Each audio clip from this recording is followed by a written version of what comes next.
Hey guys, welcome back to Rolling on a Budget. My name is Hannah. Today I'm going to be going over my financial goals for 2020 and then kind of into 2021, right? Because sometimes there's things at the beginning of the year and you don't have time to save for yet. So I'm kind of doing a little bit of both. I have reached some of them, so we're going to go over that today. All right, so I put them in order of my priorities, and the highlighted green ones are ones I've actually completed. That wasn't really the plan. The plan was to start with number one and work our way down. But I don't know, I feel like I got maybe a little unmotivated. And so I went for some of these smaller goals first. And then a little bit into the first three. So I'm not quite done with my first three, but that's fine with me. I'm very close to finishing them. I just got a little sidetracked and decided to get out of the way of those smaller goals. So my first goal is family travel. We have quite a few family traveling trips going on this year. We went to we're going to Oregon to visit my grandparents next month. We're going to LA with our family, going to Universal Studios, and then we got a cabin for New Year's with our whole family. So lots of stuff going on. So we just wanted some money to make sure we're prepared for that. So our goal is $2,500. Right now we're at $1,638. So I still have $862 left. Not bad. We've thrown quite a bit at that recently. So we're almost there. And that's okay because we have until pretty much, I want to get this one done by October. So we have a few months to get this one done. So that's fine. Our next one is our car EFund. I want $1,000 just in case something happens to my car. I do eventually want to bump up the car EFund and continue contributing to it. So that way, if we need to get a new car, we have money to get a new car as well. I'm at $655 for that. So I still have $345 left to save, which is pretty close. So both of those, we are way past the halfway mark, which is good to me. The next one is home EFund. So this is for our home if something happens. Our deductible is $2,000. So I want to make sure I have at least $2,000. The plan is also to continue to contribute to that one as well. So that way when bigger expenses happens, we have the money for it and we don't have to worry about that. I am at $1,500. So I still have about $500 left to go, which I should be able to finish in July. Now the three I have completed are my pet EFund, Christmas, and birthdays. It's funny because these two are probably the ones that are furthest away, but I completed them first just because they're smaller amounts. So my pet EFund, I do have $1,000 in there, have none left to save. I do want to continue to bump this one up since I do have 4 pets. I have 2 dogs and 2 cats, but this is a good start for me because I had no pet emergency fund, so this is good to me. Christmas, $600. We don't have kids, so maybe that seems small to some of you guys. Maybe that seems high to some of you guys. I don't know. But we have no kids, but we do have a lot of nieces and nephews, so we want to make sure we can get them gifts. Usually Christmas happens at our house. We host, and we do a game for all the adults, so we buy gifts for the game for the adults, and then just food and stuff like that.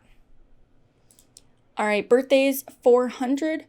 Like I said, these ones are pretty far away, but it was the shortest amount, so I kind of gravitated towards that first. But it's $400, $200 for me, $200 for my husband. That's whatever we want to do. If we want to go out, if we want to have a little party or whatever.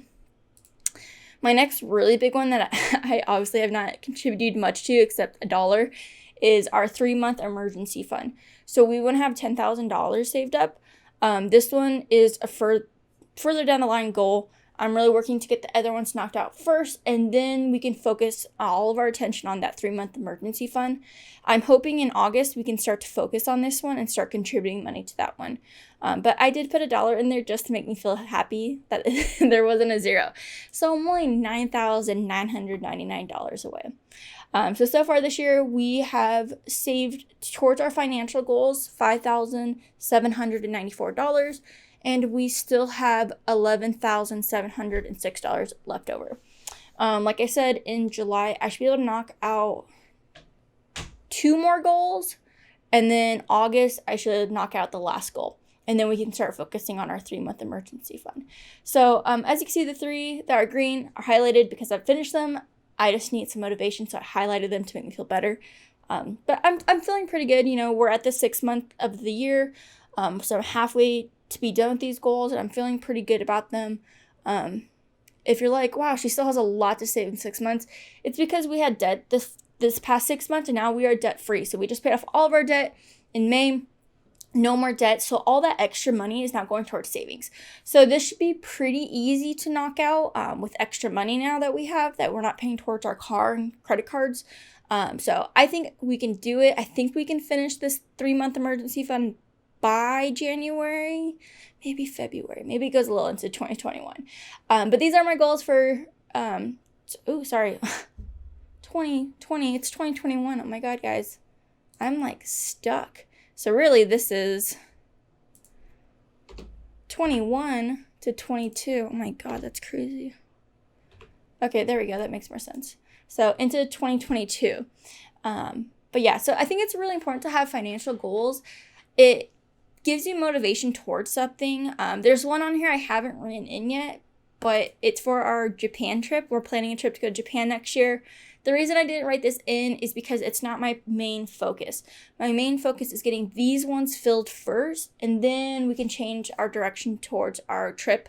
So that's why I didn't write it in it. It's going to be more of a 2022 financial goal to save up that money. So it shouldn't be too much. But yeah, I think it's really important to have goals. Keeps you motivated, keeps you on track, because if you don't really have goals, it's really easy to spend your extra money and it just disappears.